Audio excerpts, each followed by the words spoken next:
就像刚灌下半瓶，我也跑到了极头。老子一辈子披荆斩棘的小丑，你中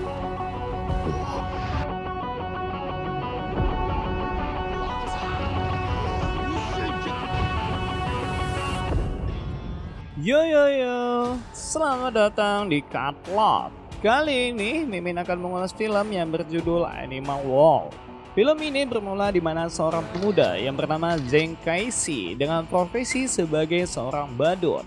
Alasan kenapa Kaishi terobsesi dengan badut karena di waktu kecil ia sering menonton kartun dengan bintang utamanya seorang badut. Ia juga memiliki trauma mental semenjak kematian ayahnya. Hingga karakter badut terkadang mengganggu mental kejiwaannya. Menurut dokter, Kaishi memiliki kelainan kejiwaan yang suka berfantasi terlalu berlebihan.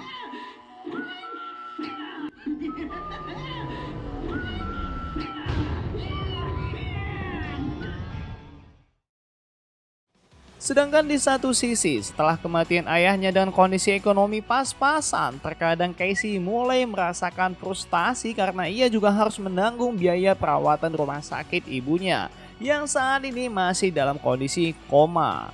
Jangankan untuk menikahi pacarnya, bahkan keuangan pribadinya pun sulit.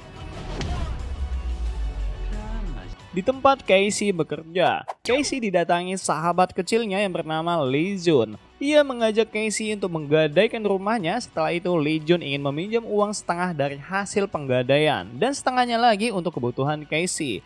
Tapi bagi Kaishi itu hanya satu-satunya rumah warisan orang tuanya yang ia miliki. Dengan tegas ia pun menolaknya.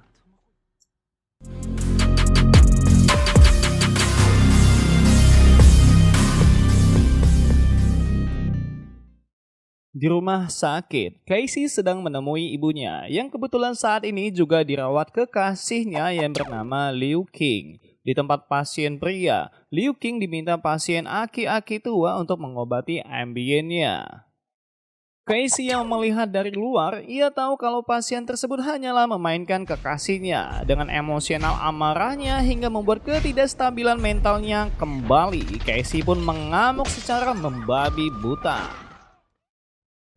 Di tempat lain, Kaishi mendengar percakapan Liu Qing bersama rekan kerjanya. Rekannya mengatakan lebih baik meninggalkan Kaishi yang memiliki temperamental dan juga masa depan yang tidak jelas. Tapi Liu Qing tetap percaya dengan Kaishi, dan untuk kerugian rumah sakit yang diperbuat Kaishi, Liu Qing siap untuk menanggunginya.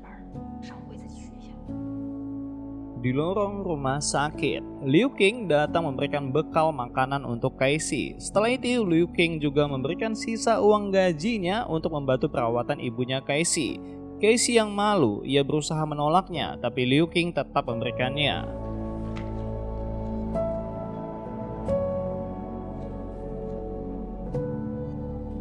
Di depan ibunya, Kaishi mencurahkan semua perasaannya atas ketidakmampuannya saat ini untuk merawat ibunya. Kali ini dengan terpaksa ia pun menggadaikan rumah warisan orang tuanya. Setelah transaksi selesai, Kaishi ingin membaca persyaratannya, tapi Lee Jun mengatakan semuanya tertulis bahasa Inggris. Kaishi tidak akan mengerti. Dia juga meyakinkan kalau semuanya akan aman-aman saja. Liu Jun berjanji kalau dirinya melakukan kecurangan, ia bersumpah ayahnya akan membunuhnya. Keesokan malamnya, Kaishi mencoba menghubungi Lee Jun, tapi tidak ada jawaban sama sekali. Di kantor Lee Jun bekerja, di sini bos Lee Jun mengatakan kalau Lee Jun sudah dipecat karena penggalapan dana nasabah dan perusahaannya tidak mengetahui keberadaannya. Hingga tak lama seorang menelpon Kaishi, ia mengatakan kalau Kaishi ingin menyelesaikan masalahnya, maka di situ tempat yang salah, dan ia meminta Kaishi untuk segera melihat keluar jendela. Di sini Kaishi dibawa ke tempat seorang yang bernama Anderson.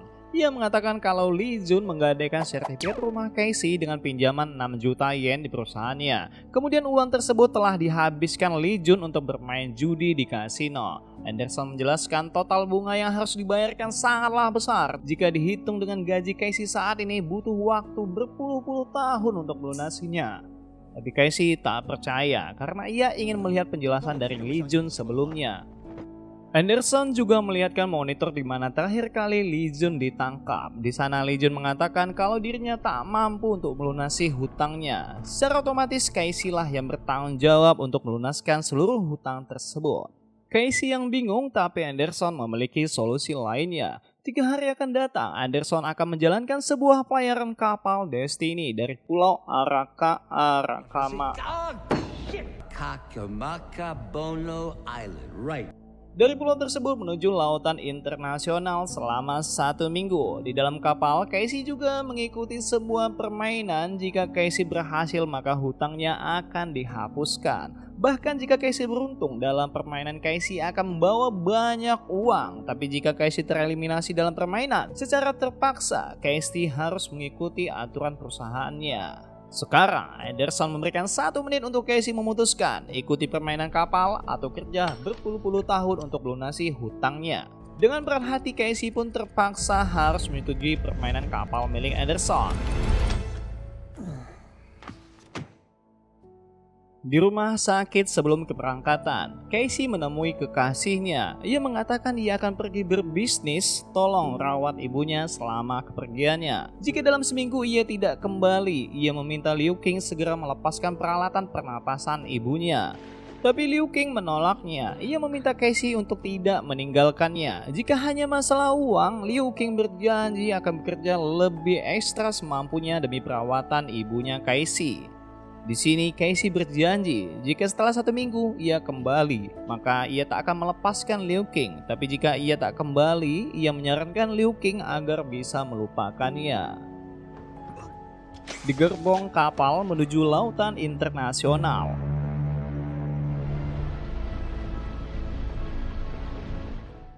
Setelah sampai, setiap dari mereka diminta untuk berkumpul di aula utama kapal. Tak lama, Anderson datang. Ia meminta pemain harus menggunakan earphone translate bahasa yang telah disediakan. Kemudian ia meminta setiap pemain mengeluarkan kartu yang ada di dalam tas yang sebelumnya diberikan oleh panitia. Setiap pemain memiliki 12 kartu yang berisikan 4 batu, 4 gunting, dan 4 kertas. Dan pemain juga memiliki 3 bintang. Game ini memiliki durasi waktu 4 jam. Aturan permainannya sangatlah simpel. Dalam durasi tersebut, pemain harus menghabiskan ke-12 kartunya dan menyisakan minimal 3 bintang. Batu mengalahkan gunting, kertas mengalahkan batu. Yang kalah wajib menyerahkan bintangnya pada pemenang. Jika kartu sama, maka dianggap seri dan kartu tetap dibuang ke dalam box oleh panitia. Setelah durasi game telah berakhir, pemain yang memiliki 3 bintang atau lebih, tapi jika menyisakan 1 kartu, maka pemain tetap dianggap kalah. Pemain boleh meminjam uang pada bank yang telah disediakan agar pemain bisa membeli kartu pemain atau bintang pemain lainnya. Yang jelas, bunga bank tersebut sangatlah besar. Di sini, kegagalan dalam permainan sangatlah tidak disarankan oleh panitia, karena itu akan menghasilkan kesengsaraan oleh peserta eliminasi. Welcome to Animal World. Let the games begin.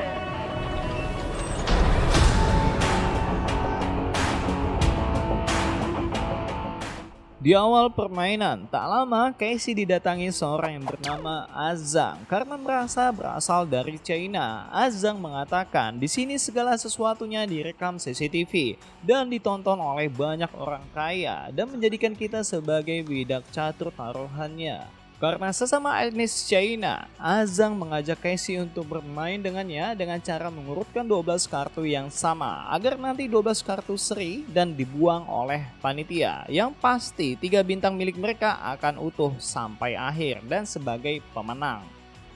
Game pun dimulai.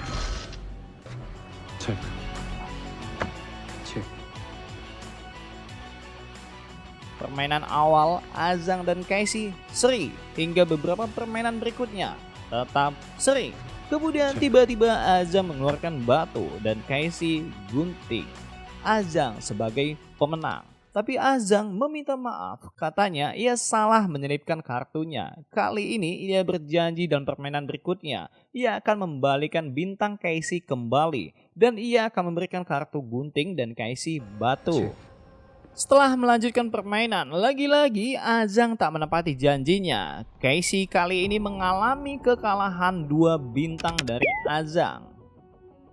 Saat ini Casey tersisa 1 kartu dan 1 bintang. Dengan beban pikiran akibat kalah dicurangi, gangguan kejiwaan Casey mulai kambuh kembali hingga membuatnya pingsan. Dan kagetnya lagi, Lee Jun tiba-tiba datang untuk membangunkannya. Di sini, Lee Jun meminta maaf atas kesalahannya. Ia menjelaskan keberadaannya di sini karena ia masih memiliki rasa tanggung jawab untuk melunasi hutang sertifikat rumah Casey. Lee Jun juga mengatakan kalau ia memiliki kenalan seseorang yang pernah bermain di sini selama 3 kali. Menurutnya, pemain yang kalah akan dibawa di balik kaca. 10 menit terakhir setelah permainan selesai, mereka yang dikurung di balik kaca. Harapan terakhir mereka, pemain yang memenangkan lebih dari 3 bintang bisa menebus mereka untuk membawanya keluar dari kapal. Saat ini, karena Lee Jun memiliki 1 bintang dan 4 kartu, Casey menyarankan agar mereka bermain satu tim dan mencari rekan lainnya agar ada tambahan bintang. Hingga ia menemukan seorang rekan yang bernama Ameng. Tapi sayang, Ameng hanya memiliki 1 bintang dan tak memiliki kartu, tapi ia memohon berbelas kasihan. Katanya, ia memiliki seorang putri yang sedang menantinya untuk pulang ke rumah. Casey yang tak tega, akhirnya tim ini pun dibentuk. Dan Casey sebagai kapten pemain dari perwakilan semua kartu dan bintang rekannya. Kali ini, Casey meminjam uang di bunker agar bisa memiliki pegangan untuk antisipasi jika kehilangan kartu dan bintang. Permainan awal, ia menantang bule bewok ini, hingga akhirnya Casey mendapatkan 2 bintang dari 2 kemenangan. Waktu permainan tersisa 1 jam lagi, hingga tak lama Anderson datang dan menangkap salah satu pemain yang melakukan pelanggaran. Pemain ini ditangkap karena membuang kartu ke dalam toilet. Anderson menegaskan setiap kartu harus dihabiskan dalam permainan. Jika ada yang melakukan pelanggaran, maka kematian didapatkan. Kali ini ada 5 bintang yang dipegang Casey dan tidak ada satupun kartu dimilikinya. Casey melihat monitor informasi kartu yang tersisa di atas. Ia melihat saat ini kartu kertas lebih sedikit dan kartu gunting lebih banyak. Ia berasumsi kemungkinan terbesar berjalannya waktu kartu kertas akan cepat lebih habis dibandingkan kartu lainnya. Akhirnya, Casey pun memutuskan ia bersama timnya membeli banyak kartu batu agar bisa mengalahkan kartu gunting setiap permainannya nanti. Setelah selesai, saat ini mereka memiliki 30 batu dan 2 gunting, 4 kertas, dan 5 bintang. Tak lama, Ameng datang dengan wajah kusamnya. Ia melihat saat ini kartu kertas masih bertahan hingga memiliki urutan yang sama dengan kartu lainnya. Bahkan kartu gunting semakin berkurang. Casey yang shock, ia berasumsi saat ini ada seseorang yang melakukan tindakan yang sama dengan menimbun kartu kertas agar bisa mengalahkannya. Waktu semakin berjalan, Lee Jun dan Ameng tergesa-gesa dan takut karena gunting semakin berkurang. Akhirnya ia langsung memutuskan bermain dan mereka berdua pun kalah. Kini waktu tersisa 29 menit. Dengan kondisi semakin tertekan, seorang pria bernama Alex, ia datang bersama timnya. Saat ini setiap dari mereka memiliki 4 bintang. Lee Jun dan Ameng kaget kalau kedua pria di belakangnya adalah orang yang telah mengalahkan mereka. Alex dengan santai mengatakan, di saat Casey meminjam uang di bunker, ia selalu melihat pergerakan Casey dan Alex menyadari kalau Casey sedang mengumpulkan kartu batu. Di saat itu juga ia langsung membeli banyak kartu kertas. Di sini, Casey mengajak bertanding 1 ronde untuk Alex. Jika Casey kalah, maka ia menyerahkan sisa uangnya $400.000. Dan jika menang, maka Alex harus menyerahkan 3 bintangnya untuk Casey. Karena uang yang menggiurkan dan Alex tahu kalau Casey banyak menimbun kartu batu, ia pun langsung menyetujuinya. Pertandingan dimulai. Alex dengan keyakinannya langsung mengeluarkan kartunya, tapi ia tidak mengetahui kalau sebenarnya Casey juga menyimpan kartu lainnya, yaitu 2 gunting dan 4 kertas. Jelas Casey langsung mengeluarkan kartu guntingnya. Setelah Alex kalah dalam pertandingan 1 ronde, Casey yang menyadari kemungkinan besar kartu batunya telah banyak bocor di antara pemain lainnya. Ia pun langsung menawarkan kedua rekan Alex untuk menjualkan semua kartu milik mereka untuk dirinya. Begitu juga Alex, Casey mendatanginya. Ia mengatakan kalau Alex terlalu serakah. Kali ini ia mengancam Alex untuk memberikan semua kartunya dan keluar sebagai pemenang. Tapi dengan syarat Alex harus memberikan $100.000 untuk Casey. Tapi Alex menolak karena baginya semakin waktu menipis akan banyak orang yang akan membeli kartunya dengan harga tinggi. Tapi dengan santai Casey mengancam jika Alex tidak mau, maka ia akan menyebarkan ke semua pemain kartu apa aja yang dimiliki Alex. Karena sebelumnya, teman-teman Alex telah membocorkan semua kartu miliknya. Dengan terpaksa, Alex pun menyetujuinya. Tapi di sisi lain, ternyata Azang sedari tadi sudah mengamati pergerakan Casey yang banyak menimbun kartu batu dan kertas. Di sini, Azang menawarkan penukaran. Ia berniat memberikan 1 bintang untuk Casey. Begitu juga Casey harus memberikan 3 batu, 1 gunting, dan 1 kertas. Azang juga menegaskan kalau sebelumnya ia telah mengetahui setiap pemain yang kalah akan dijadikan bahan eksperimen di dalam lab kapal. Tapi Casey yang sudah tahu seberapa liciknya Azang, ia pun dengan tegas menolaknya. Kali ini, tim Casey memegang 69 kartu dan 8 bintang. Karena tim Casey yang terlalu banyak memegang kartu, mereka pun sudah dapat memprediksi sisa-sisa kartu dari pemain lainnya. Ketika mereka sudah siap untuk beraksi, tiba-tiba Azang berdiri di tengah aula. Ia meneriaki ke setiap pemain. Katanya saat ini ada orang yang sudah mengetahui kartu dari kalian. Azang juga membuktikan dengan menebak setiap kartu dari pemain. Azang menegaskan kalau saat ini ada banyak orang yang sudah saling menjual informasi kartu lawan. Saat ini tak hanya kartu atau bintang yang bisa dijadikan uang, tapi informasi setiap kartu lawan bisa juga dijadikan uang. Azang mengajak setiap pemain agar mau mengumpulkan semua kartunya dan dikocok kembali secara acak. Kemudian diberikan sesuai total kartu yang mereka miliki sebelumnya. Casey yang tak punya pilihan lain, ia pun memutuskan untuk ikut mengocok kembali kartunya. Setelah selesai membagikan semua kartu pemain, tapi kali ini Azang dengan sakit hatinya ia melemparkan semua kartu milik Casey.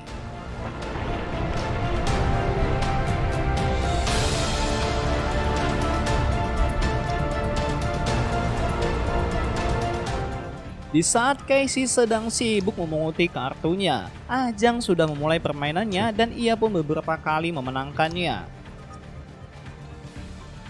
Saat ini, Casey memiliki 32 kartu batu, 3 gunting, dan 34 kertas. Sedangkan di monitor saat ini tersisa 34 batu, 8 gunting, dan 34 kertas. Artinya, Casey lah pemegang semua kartu kertas, dan kartu gunting hanya tersisa paling sedikit.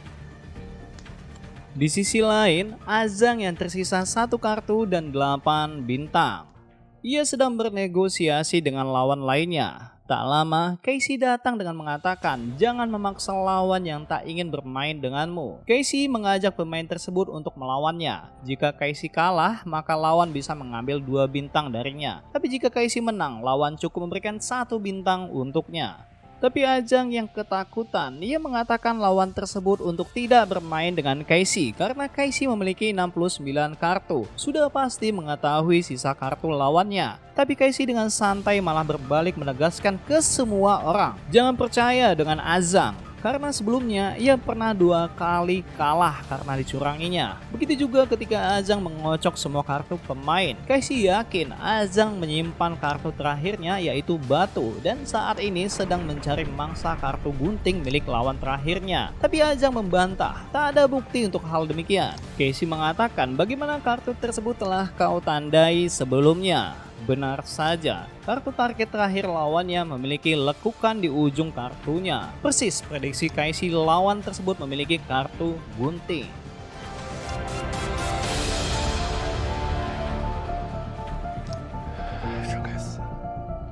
Di sini, Casey mengajak bermain secara adil. Casey meletakkan 3 kartu yang berbeda di atas meja, dan pemain lawan bebas memiliki kartu mana saja yang akan dibukanya untuk menjadi taruhan kartu terakhirnya. Saat ini, Casey mengalami kekalahan dengan menyisakan 5 bintang dan 66 kartu, dan durasi waktu tersisa 5 menit. Sedangkan di sisi lain, Ajang mulai frustasi karena saat ini tak ada satupun pemain yang mau bermain dengannya. Kaishi datang dengan mengatakan tak perlu membentak orang lain untuk mencari lawan gunting demi keserakahan dalam memperkaya banyak bintang. Saat ini, kartu terbanyak ada bersamanya dan kau terkecoh dengan sisa gunting di monitor sebelumnya. Karena saat ini tak ada lawan lainnya yang masih menyimpan gunting. Kaishi yakin pemain sebelumnya yang telah dieksekusi karena membuang 3 kartu gunting di toilet. Hanya saja kartu tersebut tidak dapat dideteksi oleh monitor dan dianggap kartu gunting masih ada. Saat ini Kaishi lah pemegang kartu terbanyak. Jika Ajang bersedia, Kaishi akan siap untuk menjadi lawannya. Kini waktu semakin tersisa 2 menit. Karena durasi waktu akan habis, Ajang tak punya pilihan lain dan terpaksa menjadi lawan Kaishi. Saat ini, Kaishi memiliki 66 kartu dan 5 bintang. Sedangkan Ajang memiliki 8 bintang dan 1 kartu. Kaishi memaksa jika Ajang kalah, ia harus memberikan 5 bintang miliknya. Karena waktu semakin menipis, lagi-lagi Ajang tetap mengikuti kemauan Kaishi. Di sini, Kaishi juga mengatakan pada Lee Jun setelah permainan ini waktu akan habis. Dia akan memberikan semua bintangnya pada Lee Jun dan Kaishi akan ditahan di balik kaca karena memiliki banyak kartu. Persis yang dikatakan Lee Jun sebelumnya. Dalam 10 menit terakhir setelah permainan, Kaishi meminta Lee Jun untuk menebusnya keluar dengan 3 bintang. Game ini pun dimulai. Ajang telah mengeluarkan kartunya, tapi Kaishi masih santai mengulur waktunya. Kaishi mengatakan, minta maaflah pada semua orang yang telah kau curangi. Tak sampai di situ, Kaishi juga meminta Ajang untuk menampar mukanya sendiri atas perbuatannya. Kini waktu tersisa 54 detik.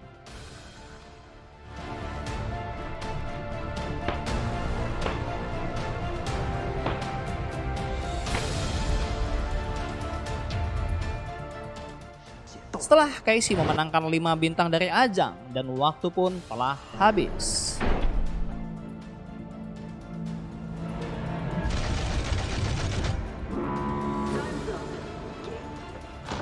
Di ruangan balik kaca, terlihat pria codet memanggil Kaishi untuk melihat pemain yang ada di luar.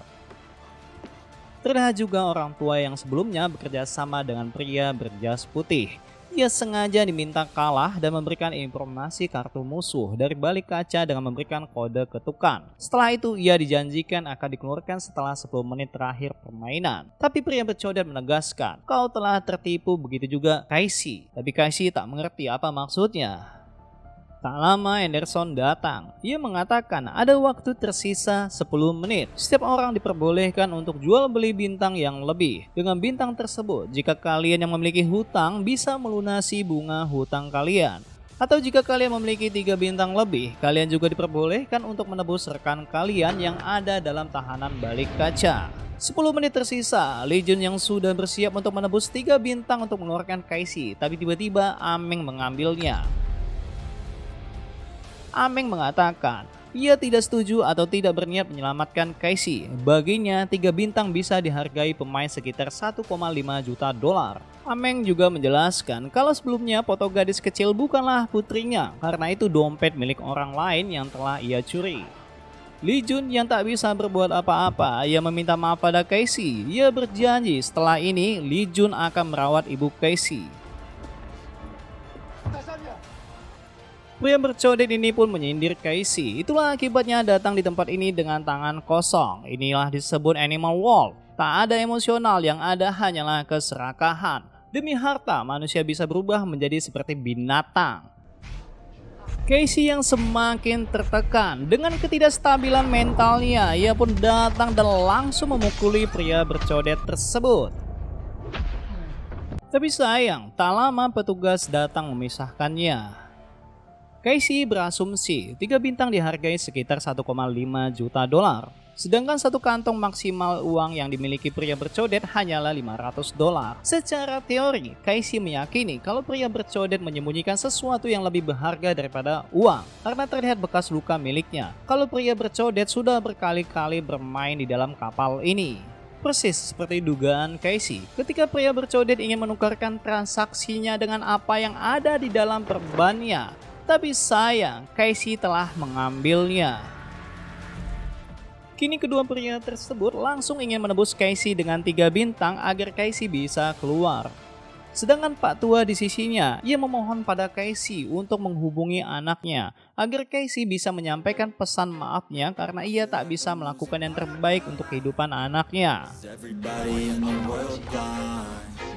Setelah Casey keluar dengan segala fantasi emosionalnya, ia pun langsung datang bagaikan badut dan menghajar habis-habisan Ameng yang layaknya seperti seorang monster di depannya.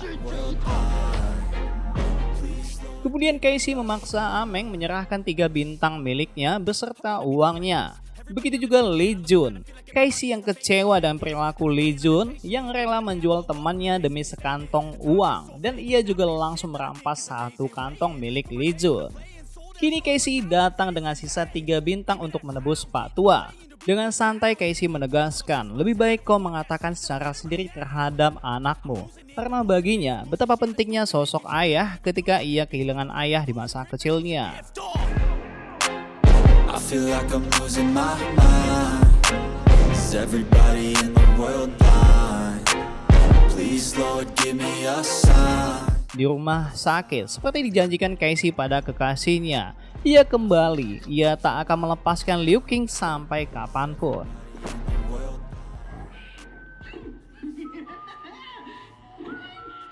Di lorong tangga rumah sakit terdengar suara siulan dari seorang pria, di mana itu mengingatkan traumanya ketika terakhir kali kehilangan ayahnya.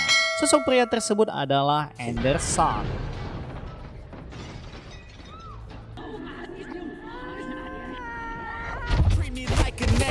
Don't need the different flavors of your problems just to savor. I've got my own issues, I need a comb to get through. Don't need to groan with you, just go get your own tissue. I feel like I'm losing my mind. Is everybody in the world blind? Please Lord give me a sign, a sign. Carry on cause society's a myth, put there to make you sit. Listen to what they give, don't ask questions, shut your lid. Yeah, don't ask questions, shut your lid. I need to run away from this and go get off the grid. Feel